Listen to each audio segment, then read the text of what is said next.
et bienvenue dans Espérance, le podcast qui donne confiance en l'avenir. Je m'appelle Marion et j'ai créé ce podcast pour donner de l'élan à un combat qui me tient à cœur, le combat contre la résignation. Chaque jour, j'entends des personnes dire que c'est trop tard, que c'est foutu, qu'il faut ouvrir les yeux et arrêter d'espérer. Ces personnes parlent de leur santé ou de celle d'un proche, de l'environnement, de l'éducation et plus généralement de sujets de société.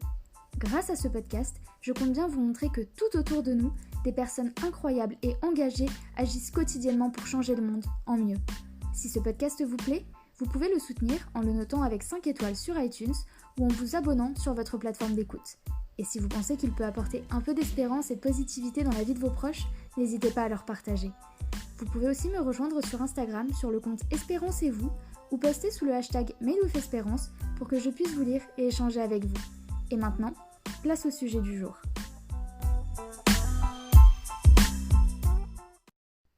Bonjour à tous et bienvenue dans ce nouvel épisode d'Espérance, le 3e de ce mois de juillet dédié à la santé au naturel.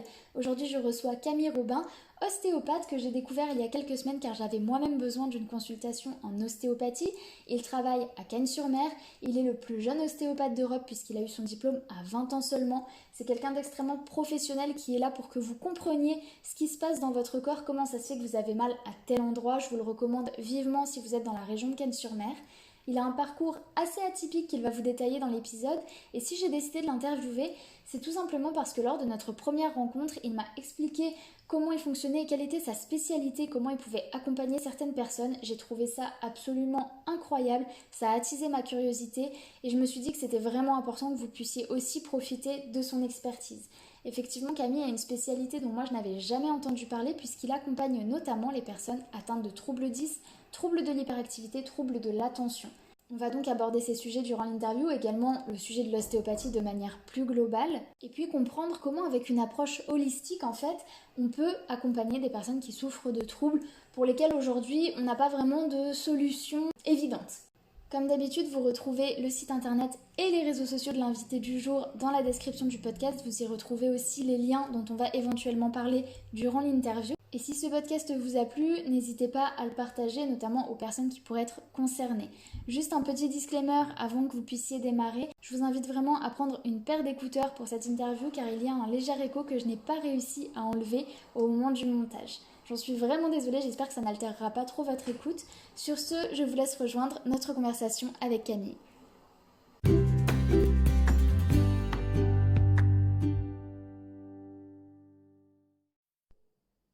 Bonjour Camille, et merci beaucoup d'accepter de faire cet épisode avec moi sur Espérance. Donc aujourd'hui on va parler d'ostéopathie et surtout de ton parcours, de ta vision de l'ostéopathie, de comment tu l'utilises.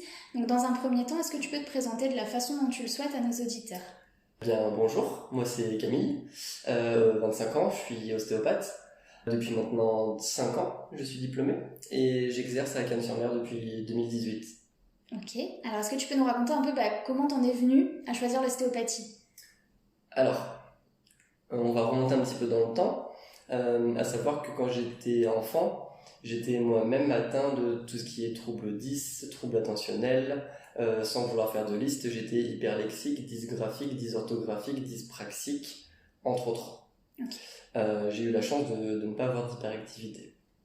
Ceci dit, ça m'a amené, vu que je fréquentais des établissements orientés pour les précoces, orientés pour les dyslexiques, ça m'a amené, par le biais de ma maîtresse de primaire, à venir consulter un ostéopathe pour ce genre de trouble.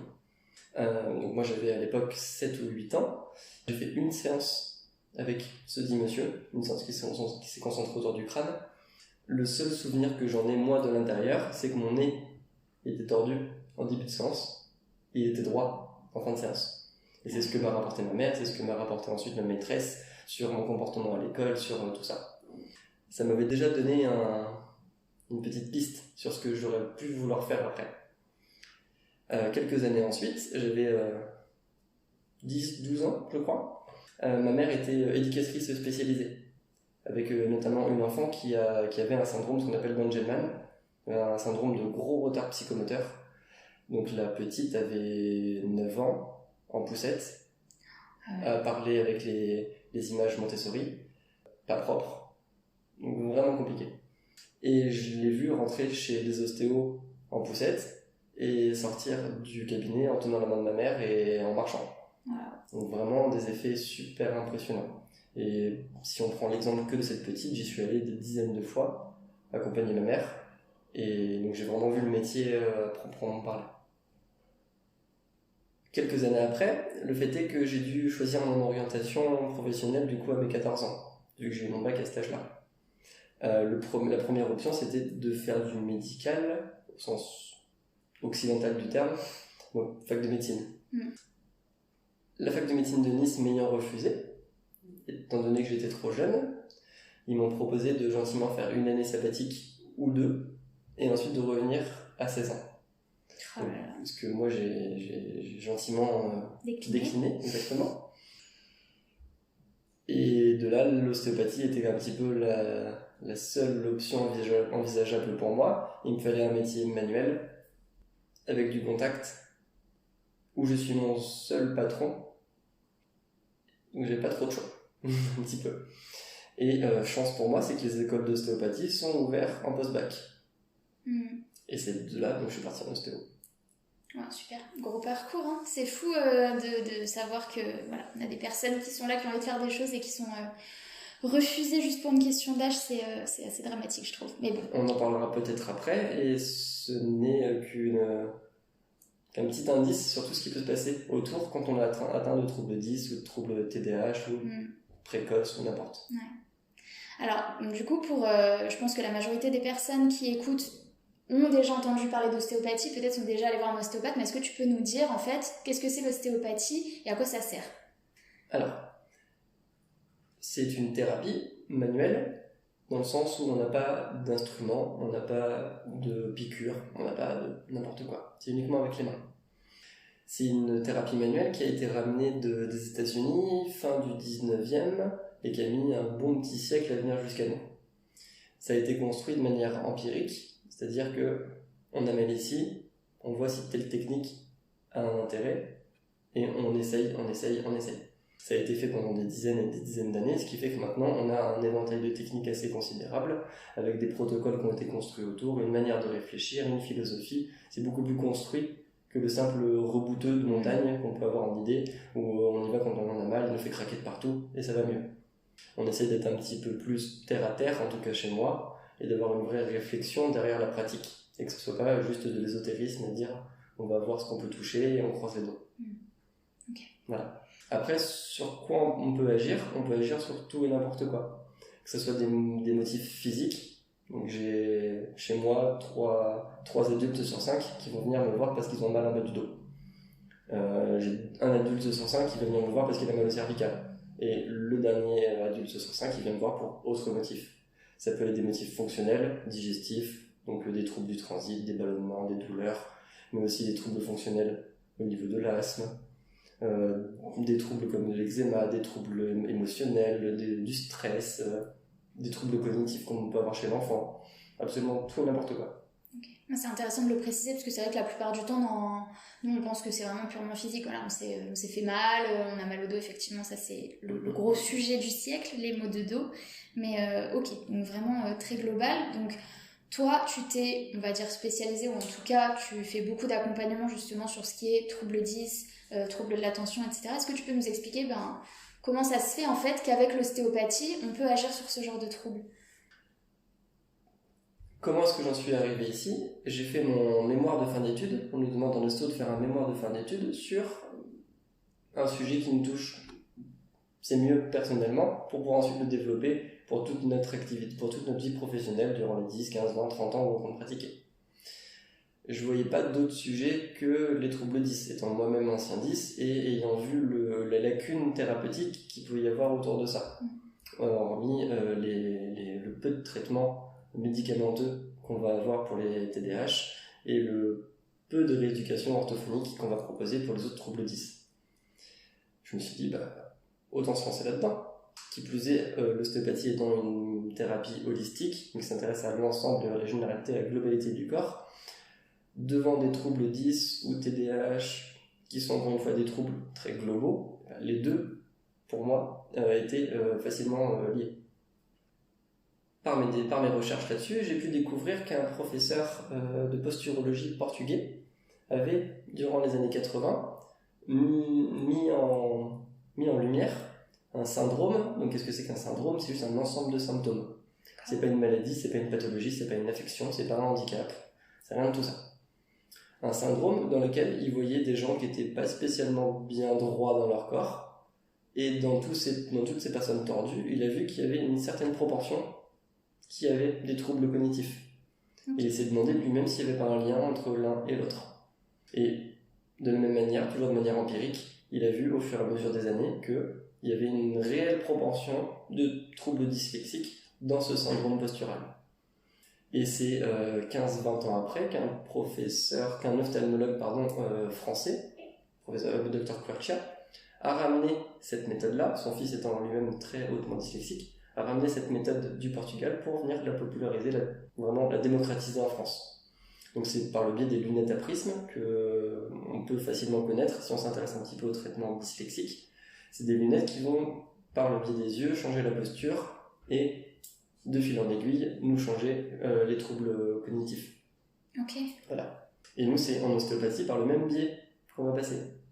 On part du principe que ce syndrome postural, il peut nous donner des troubles cognitifs, tout comme des troubles moteurs, tout comme des troubles sensoriels. Et c'est en traitant la posture, la proprioception, qu'on va avoir ensuite un impact sur les troubles sensoriels, les troubles moteurs ou les troubles cognitifs. Okay. On ne traite pas la dyslexie, on ne traite pas les douleurs de dos, on ne traite pas le sens de l'équilibre, on traite la globalité, et c'est le corps qui de lui-même va retrouver un bon équilibre, une bonne proprioception et un bon fonctionnement cognitif. Qu'est-ce qui fait que justement ces syndromes, ça se manifeste chez des personnes par des troubles cognitifs par exemple et pas chez d'autres? Parce que j'imagine qu'il y a des personnes qui se tiennent de la même façon, qui ont les mêmes problèmes de posture entre guillemets, mais qui ne développent pas de troubles 10, de troubles de l'attention.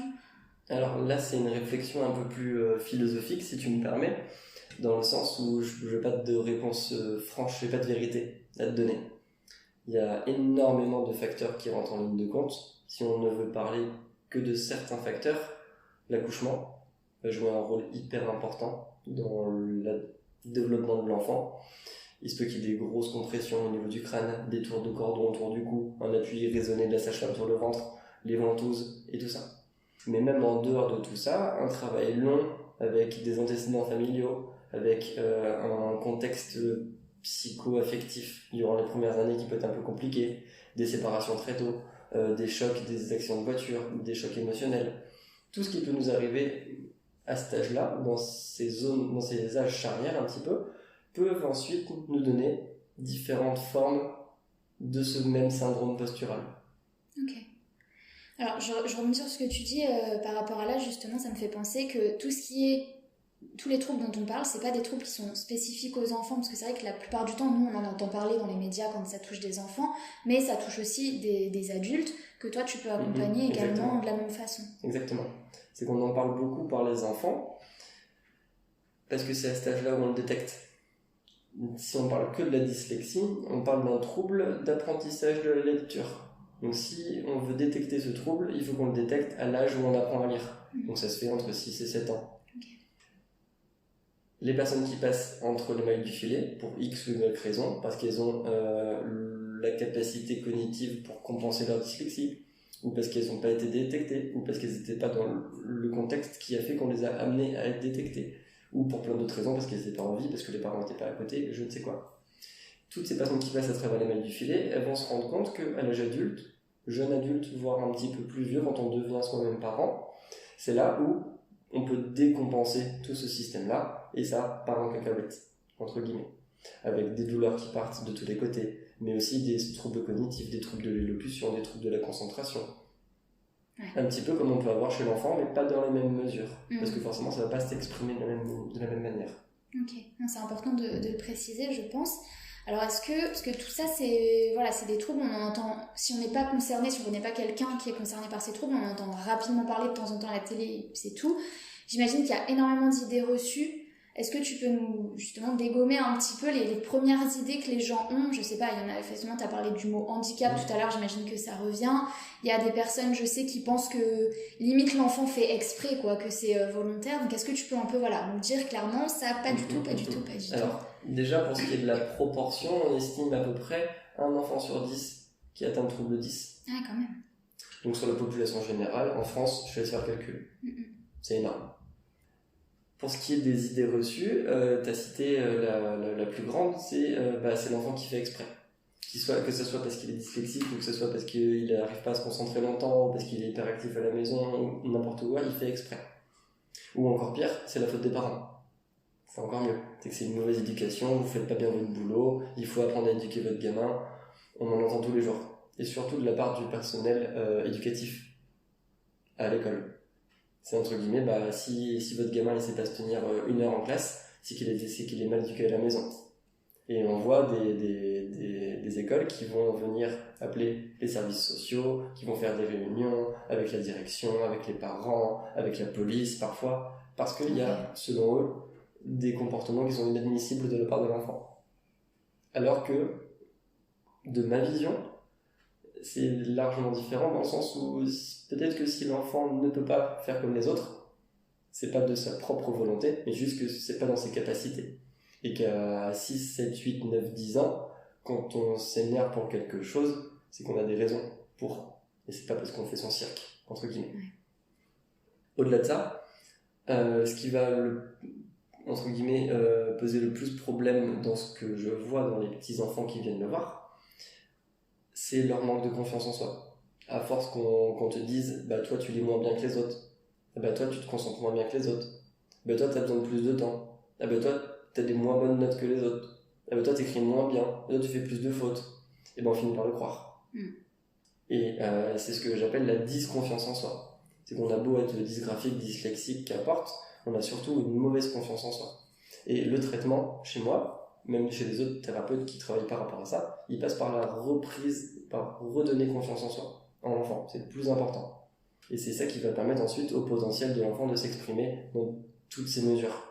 On a beau faire un travail exceptionnel au niveau mécanique, au niveau posture, au niveau psychologique, au niveau émotionnel. Si l'enfant n'est pas conscient de ses capacités, il va rester, comme on dit chez moi, enfant de première. Il va pas être capable de passer la seconde, la 3, la 4, la 5. Voilà. Ça, c'est aussi un gros problème, même hors des troubles 10, ne serait-ce qu'un enfant qui a déjà les notes à l'école, c'est déjà toute une histoire, mais c'est quelque chose sur lequel il faut beaucoup travailler. Il y a de plus en plus, j'ai l'impression, notamment les parents, ils sont de plus en plus conscients de ça, ils essayent un peu à leur manière de les aider. Mais je voudrais revenir du coup sur tout ce qui est personnel, alors on va dire éducatif au sens large, donc que ce soit les profs, peut-être les infirmières scolaires, ce genre de personnes. Est-ce que tu penses qu'il y a un manque d'éducation, entre guillemets, de formation à l'accompagnement de ces enfants? Pas forcément un manque de formation, mais un manque de vulgarisation sur ce que sont réellement ces troubles. Pas forcément dans leur compréhension, dans leur origine, parce que ça se discute encore, mais au moins dans leur ressenti. C'est pourquoi tel enfant agit comme ça. Et de quoi est-il atteint? Quel est son trouble? C'est pas parce que 2 enfants sont 10 dans la même classe qu'on va s'occuper d'eux de la même manière. Ils ont peut-être des besoins différents, des comportements différents, auxquels il faut s'adapter. Et ça, on ne peut pas le savoir si on n'est pas soi-même conscient de ces 10 troubles-là. Est-ce que l'école traditionnelle, entre guillemets, l'école publique, est adaptée? Est-ce que si, admettons, tu as un prof qui est conscient de tout ça, est-ce qu'il peut quand même accompagner correctement dans sa structure? Clairement, je vois vraiment la différence entre mes petits patients qui sont dans des structures, qu'elles soient publiques ou privées. Là, par contre, j'ai pas vu de différence. Et dans des structures publiques ou privées où les enseignants sont de la partie, entre guillemets, et les établissements où ils en ont rien à faire, clairement. Après, de là à te dire pourquoi du comment, je sais pas. Il y a peut-être des établissements dans lesquels les enseignants ont plus de liberté et d'autres moins. Oui, peut-être des classes où ils ont moins d'élèves aussi. Exactement. Mais on voit vraiment la différence. Oui, il y a des profs qui s'impliquent de manière exceptionnelle dans leur petite classe. Si jamais, tu vas me dire, peut-être tu connais pas la réponse, mais si jamais il y a des institutrices qui s'intéressent, qui ont envie justement d'en apprendre plus, tu sais vers où ils peuvent se renseigner? Je connais une association, Sensoridis, SENSORIDYS. Vous avez le site sur internet. Je la mettrai dans la description. Très bien. Qui va regrouper un annuaire de professionnels qui travaillent autour de ces troubles proprioceptifs. Et je sais qu'ils ont des antennes dans chaque région. De là à te dire s'ils sont en contact avec des équipes pédagogiques ou des choses comme ça, je sais pas du tout. Non, ça vaut le coup de se renseigner. En tout cas, je vous mettrai le lien du site dans la description du podcast si jamais vous êtes, d'ailleurs prof ou non, hein, mais que vous êtes intéressé à ce sujet. Si je peux rebondir, excuse-moi, j'ai quand même pas mal de profs qui viennent me voir avec leurs enfants parce qu'eux-mêmes cherchent sur internet notamment des informations sur les troubles 10, sur leur traitement et tout ça. Donc je vois qu'il y a une réelle motivation personnelle de leur part. Moi je pense que c'est aussi moins tabou, j'ai l'impression qu'il y a quelques années on commence un peu à vraiment prendre ça. Surtout que ça fait partie de leur métier. Les parents qui ne sont pas dans le métier de la pédagogie vont s'y intéresser certes, mais par intérêt pour leur enfant. Seulement, j'ai envie de te dire. Alors que les patients qui sont, en plus d'être parents de 10 professeurs, ont un intérêt double dans la recherche des 10 ou des traitements 10 pour leur enfant, certes, mais aussi pour leur boulot à eux de tous les jours. C'est peut-être là la différence. Ouais. Est-ce que tu aurais un exercice, entre guillemets, que soit des parents peuvent faire à leurs enfants, soit des personnes atteintes de troubles 10 pourraient faire, je sais pas, un truc qu'on peut faire au quotidien chez soi, peut-être pour se rééquilibrer? Est-ce que ça dépend tellement de chacun que c'est impossible de donner un exercice universel? Oui et non. Oui et non, dans le sens où il n'y aura pas d'exercice, il n'y aura pas une seule vérité pour chacun. Mais il existe quand même des gros exercices qu'on peut utiliser pour tout le monde. Le fait d'apprendre à respirer avec son ventre, d'avoir une belle respiration abdominale, que ce soit en position assise, que ce soit en position couchée, que ce soit en marchant dans la rue. Tant qu'on est dans la marche dans la rue, le fait d'avoir une marche qui est à peu près avec les pieds parallèles, on peut en citer plein, le fait de bien s'asseoir sur une chaise, le fait de se coucher correctement dans son lit, tout ça, c'est des gestes et des postures qui vont faire en sorte que le système proprioceptif peut se rééduquer tous les jours. En plus de mon action mécanique au cabinet, et en plus de la rééducation qui va être faite par les appareillages qui vont être mis en place. Parce que c'est le gros du traitement proprioceptif, c'est de mettre en place un appareillage. Alors, appareillage, c'est-à-dire ? Très bien. Dans le chemin thérapeutique, les patients arrivent chez moi en premier, parce que je suis ce qu'on appelle un professionnel de première intention. C'est que tu peux venir me voir sans ordonnance, sans recommandation de médecin, sans rien du tout. Donc je suis souvent le premier à recevoir les patients. De là, on fait ce qu'on appelle un déparasitage. On enlève les gros blocages qui peuvent ensuite parasiter la posture. Une fois que ce déparasitage est effectué, ça peut durer 1, ça peut durer 2, ça peut durer 3 séances. Qu'importe, il n'y a pas de vérité encore une fois là-dessus, ça dépend de tous les enfants, ça dépend de leur âge. Si tu viens me voir à 65 ans avec des troubles 10, on mettra peut-être un peu plus d'une seule séance pour déparasiter. Mais si tu viens me voir à 5-6 ans, ça devrait aller en soi, mais encore une fois, il n'y a pas de vérité. Une fois que le patient est déparasité, je suis à même de détecter s'il y a une ou plusieurs entrées posturales qui va poser problème et du coup de réorienter vers le professionnel adéquat. Que ce soit le couple orthoptiste-ophtalmo, l'orthodontiste ou le podologue. À savoir que, encore une fois, il ne faut pas forcément qu'un seul des trois, il ne faut pas forcément les deux, il ne faut pas forcément les trois, ça dépend de tout à chacun. Si on parle d'un enfant sportif qui fait du foot, on va peut-être pas aller lui coller des semelles sous les pieds, parce que s'il doit aller se mettre dans ses chaussures de foot et ses chaussures tous les jours, il ne va pas y arriver. Pareil, si on a un petit qui a besoin de lunettes, mais qui va faire de l'athlétisme tous les 2-3 jours, ou qui a un sport-études volé, ou n'importe quoi, on peut imaginer plein de trucs, c'est compliqué à mettre en place. Du coup, on va s'adapter aussi à tout à chacun. En plus des exercices de respiration, des exercices de marche, ça nous fait quand même un bon complément. Ouais. Voilà. Je rebondis juste sur une chose pour ceux qui sont intéressés par tout ce qui est respiration. La semaine prochaine sort l'épisode avec la sophrologue, avec Virginie, où ça sera l'épisode 18. Donc ouais, très complet. Bon, du coup, tu as cité un peu les autres professionnels qui peuvent accompagner. Voilà, il y en a quelques-uns. On pourrait citer kinésiologue, kinésithérapeute, orthophoniste, bien sûr. Toute la thérapeutique sur laquelle j'interviens est complémentaire en aucun cas ne remplace l'orthophonie. L'orthophonie, c'est la seule rééducation, au sens propre du terme, qu'on va avoir sur ce qui se passe là-haut.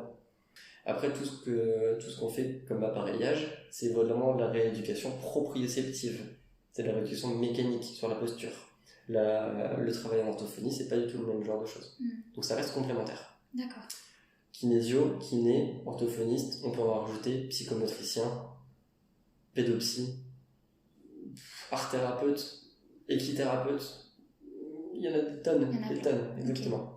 Bon, ça marche. Au moins, chacun peut aussi voir ce qui lui convient, ce qui lui convient moins. Et on en revient toujours à cette question qu'on aborde souvent d'Espérance, de choisir les personnes avec qui on se sent bien, parce que deux personnes, même qui ont la même approche, peuvent ne pas forcément correspondre à tout le monde.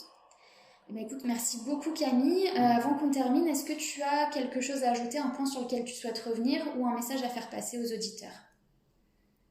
Je pense qu'on a fait le tour des points qu'on voulait aborder. Après, pour ce qui est du message à faire passer, je pense que toute ton émission te résume assez bien dans le message par rapport à l'espérance, par rapport à l'espoir. Ne pas laisser tomber, même si on a l'air d'être devant une montagne, c'est caillou par caillou qu'on finit par la gravir. Ok. Bon, bah, merci beaucoup, merci d'avoir pris ce temps pour partager avec nous un sujet qui, je trouvais non seulement intéressant, mais en plus dont on parle très peu. Enfin, moi, avant de te rencontrer, je savais pas du tout qu'on pouvait utiliser l'ostéopathie pour ça, donc merci d'aider ces personnes de cette façon-là, et je te souhaite une très bonne continuation. Merci à toi de me mettre en lumière et bonne continuation à toi aussi.